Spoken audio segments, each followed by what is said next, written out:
John, you work at Columbia University. I do. Speaking of clown cars.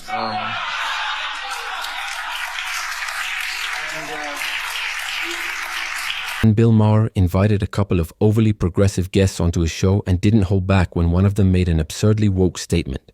Things got tense on Real Time with Bill Maher, but Maher stood his ground, refusing to back down. In this heated exchange, Maher dismantles yet another extreme take, leaving the audience cheering in agreement. Let's dive into the clip where Bill Maher once again takes on woke ideology, live and unfiltered. All right, so, John, you work at Columbia University. I do. Speaking of clown cars. I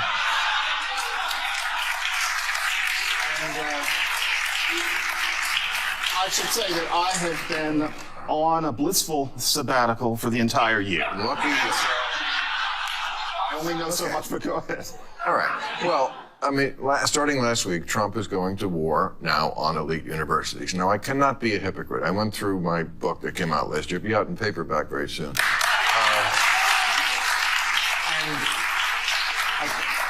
I can't be a hypocrite. I wrote down some of the things that I've said over the past that were gathered in the book. Don't go to an elite college. It makes you stupid. Elite universities are the mouth of the river from which manner all radical left illiberal, yes, illiberal nonsense flows. They're four-year daycare centers for the cry bullies of the privileged to complain about privilege. College today is not the college you remember. It's a day spa and a North Korean re-education camp put together. Bill Maher is on a roll, taking on extreme progressive views and exposing their flaws. In this latest exchange, he completely dismantles one of his guests, who, let's be honest, looks like he's laughing just to save face. You can tell he's feeling the sting, embarrassed in front of the live audience, but unwilling to challenge Maher directly. Maher doesn't hold back, tearing into both the guest and the institution he represents. And rightly so. These institutions have been completely hijacked by ideological extremism, pushing propaganda instead of education. It's no longer just colleges. This mindset has infiltrated all the way down to elementary schools, even kindergarten. Colleges were among the first to be transformed into indoctrination hubs, especially at certain universities where the problem is rampant. That's why it's refreshing to see someone like Bill Maher calling it out on live television. He's not just debating, he's exposing the reality. These institutions, meant to enrich young minds, have instead become factories of ideological conformity, warping students' perspectives rather than expanding them. And the people defending this system, they're part of the problem. They're asshole factories. If ignorance is a disease, Harvard majority is the Wuhan wet market. Okay, so that's where I am. I can't, but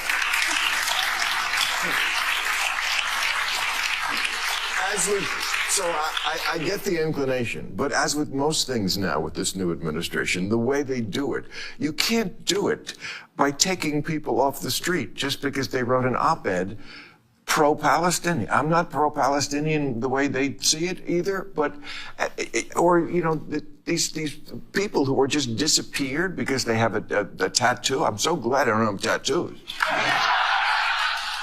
Bill, I should say, the kind of student you're talking about, in my experience, is a minority of the students. I don't see the whole campus as this, but there is a problem. I mean, frankly, Columbia has tried, for example, this year, to eradicate or at least dampen anti-Semitism. I mean, Manoush Shafiq did get 100 students arrested. You now cannot get onto the campus without a card, which is in order to protect, especially Jewish students, from having to listen to anti-Semitic protests all day long. The 3 administrators who were nakedly anti-Semitic in their texts were justifiably fired. But the thing is, I don't think this is really about anti-Semitism from the Trump. Come on, is that really the virtue signal we're going with now?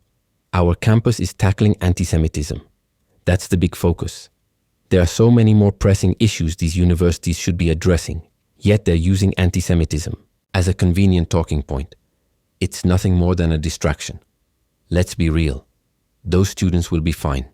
The real issue is the ideological brainwashing happening on campuses, from the trans agenda to DEI policies that prioritize optics over merit. That's what people are actually concerned about. Not some empty declaration about tackling anti-Semitism. And let's not forget the blatant discrimination happening under the guise of diversity, rejecting qualified Asian students just to manipulate. Racial quotas. That's the real problem. But notice how no one wants to bring that up. Instead, we get this hollow virtue signaling. Let's see how Bill Maher responds to this nonsense. Administration, I think they care about as much about anti-Semitism as a kitchen cabinet or a spoon. What they are really upset about is just wokeness in general, and universities do have a problem with wokeness. That is a real problem. Yes, they have a problem with... The biggest issue with college campuses and professors today is the overwhelming influence of wokeness. Addressing issues like anti-Semitism might sound important, but it doesn't actually tackle the root problem. It's just a convenient scapegoat. The real issues run much deeper, yet discussing them openly is almost impossible. That said, we have another clip from the same episode of Real Time with Bill Maher, where Maher and his guests continue to call out the rampant wokeness, infecting college campuses and frankly the entire country. Let's take a look. The New York Times' newest book is called Pronoun Trouble, John McWhorter, and the New York Post columnist and author of The Canceling of the American Mind, Ricky Schwab. Okay. All right. Look how good we must have done in the real show. All right, here are the questions from the people. What did the panel think of Democratic Congresswoman Jasmine Crockett calling Texas governor, okay, she's from Texas, the governor, Greg Abbott, who is paralyzed and uses a wheelchair, she called him Governor Hot Wheels.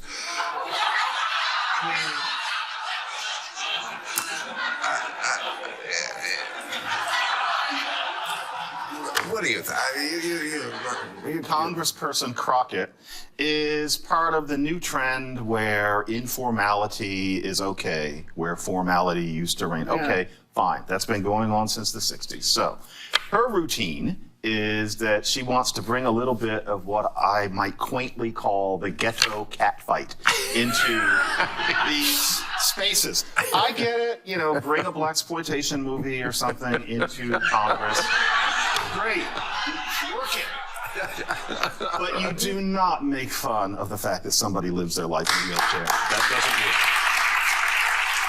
work. If she thinks... I completely agree. I caught a lot of flack in my last video for saying this, but I stand by it. There's a difference between making jokes and just being classless. Joking around is fine, but some things cross a line. I also believe in karma. What goes around comes around.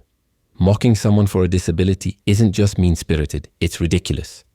I don't care if you disagree with someone politically.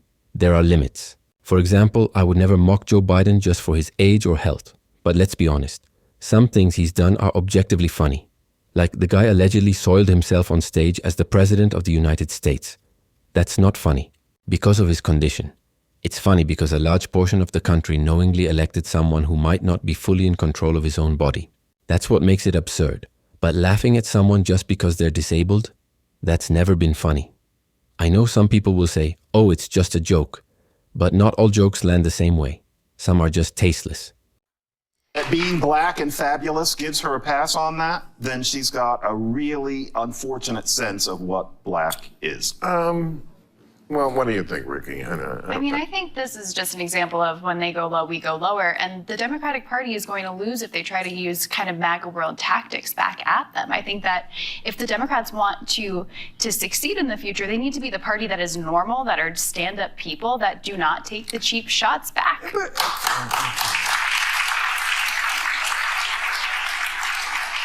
The Democrats aren't going to win by acting holier than thou. That strategy has been failing them for years. But at the same time, they won't win by trying to adopt MAGA-style humor either. As Ricky pointed out to Bill Maher, it just doesn't work. Why? Because the things MAGA makes fun of are often actually funny, like the absurdity of radical gender ideology or the bizarre policies being pushed in today's world. Even many leftists know these things are ridiculous, which is why their arguments tend to fall apart in debates and why they rarely step outside their echo chambers. There's a key difference between making fun of something inherently absurd and just attacking someone for their disability or physical condition. A man competing in women's swimming while visibly not a woman? That's undeniably funny. It's the kind of humor that resonates with common sense. But mocking someone in a wheelchair just because they're conservative? That's not humor, it's just mean-spirited and frankly counterproductive. If Democrats think their path forward is to lean into that kind of mockery, just tearing down political opponents for their physical limitations rather than engaging with real issues, they're setting themselves up for failure. That's not the tolerant left they claim to be. Anyway, let me know what you guys think about this episode of Real Time with Bill Maher, where Maher absolutely dismantled this guest and exposed the reality of American college institutions. Drop your thoughts in the comments.